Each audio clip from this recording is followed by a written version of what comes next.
So I was actually procrastinating making this video, and I mean, as you see by the title, it's about procrastination. But since making these YouTube videos consistently for literally 3 weeks daily uploads, I've learned about this fear I have with procrastination and how unconsciously I was avoiding it by doing things that were instantly gratifying and pushing it until later. I was pretty good for a little bit about doing uploads at 3, so having the video 12 to 1 filmed and then edited for a few hours. But after a while, I felt like maybe I didn't have any ideas or I wasn't going to, and therefore I pushed it off because I was scared. And yeah, so this made me think about it, and I've been learning to sit with that procrastination more and learning that it hasn't killed me yet and probably isn't going to, nor it is to you, whatever it may be. But yeah, so I watched this video on TED Talk. It's actually like the second most viewed TED Talk with Tim Urban, and he talks about procrastination. And yeah, so there's 2 types of procrastination. The first one we'll talk about is the deadline procrastination, right? This could be homework, an upcoming project, making it to school or to work on time, And inside all of us, there's this instant gratification monkey.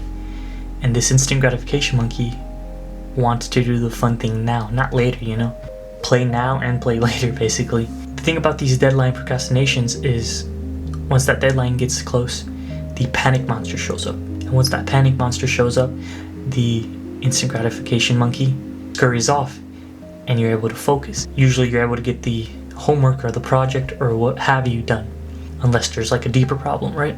Anywho, there's also this other type of procrastination called the entrepreneurial or creative or self-starter or anything in the arts, anything where you're your own boss, basically, is how I like to think about it. And this is where there are no deadlines. These things usually are more long-term goals, but ones that we planted within ourselves or want to or wish to. So not only that type of stuff, but it could also be seeing your family more, exercising and taking care of your health, working on your relationships, navigating them, and maybe ending some. But this can also be less visible in the short term, but we may face the consequences in the long term.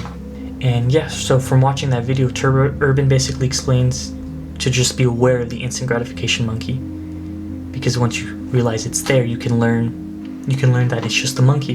There's a quote: "If you're worried about how high the price of success is, wait until you're served the bill of regret." And actually, we're all procrastinators on something in life, whether you know it or not.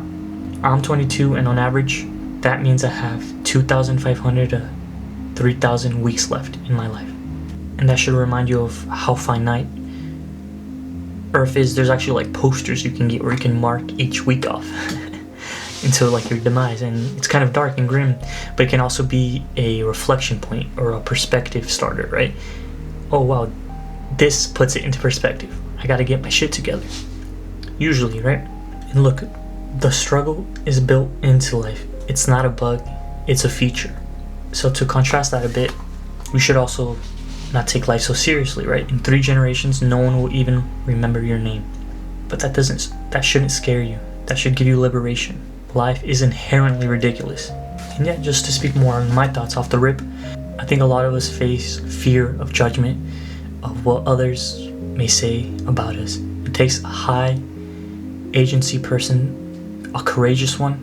We all have that thing we're procrastinating. Sorry if you can hear my cat eat. I think a lot of us face judgment from the same people who've maybe kept us boxed in, right? I think in the Western world, you are maybe able to dream more big than in other areas. Like, I hear on podcasts where in the UK there's such thing as the tall poppy syndrome, but that can very much apply to everyone, right? No one wants to see you rise above them, so they'll keep you down, right? Oh no, you're not gonna do that. You should do this, right? But you're pressured into living life how they expect us to, without ever questioning what we want. And that might not be the case for everyone, right? So therefore, I think there are bigger things that we may be procrastinating, but it doesn't have to be that way. It's not a 0 to 100 thing. There's never going to be the perfect circumstance to start, a perfect time, because it doesn't exist. The best time to do something was yesterday, and the second best time is now. I'm 22, as I mentioned earlier, and for almost 3 to 4 years, I've been procrastinating. I think the biggest thing in my life, and that is trying to help others improve and talk about these types of things. Years I procrastinated. And when Tim Urban talked about this, he had a lot of people email him that with long-term procrastinators with these goals on any level, these people felt like a spectator in their own life, right? One of the biggest forms of regret is seeing someone live the life you were supposed to live. But yeah, just to recap the video, be aware of the instant gratification monkey. And number 2, we are all procrastinators, so find that thing that you've been procrastinating. Number 3, in 3 generations, no one will even remember your name. That should give you liberation to do whatever the fuck you may have been pushed down, shoved aside, or told that you dreamt too big. People will limit you because they didn't believe in them.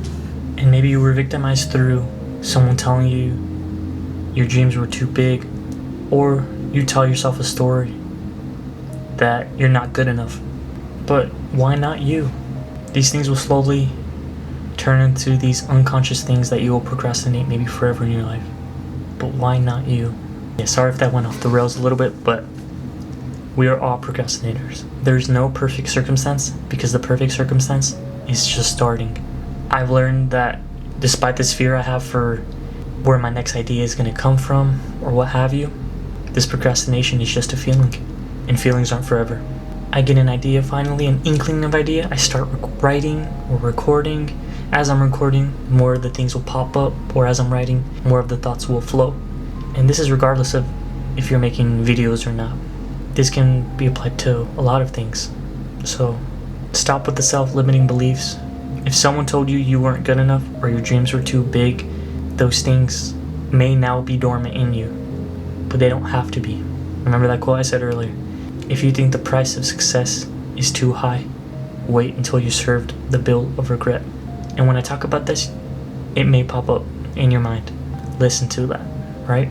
We think we have to be so rational about our decisions, but the most important ones start with the heart, and then the mind will follow, not the other way around.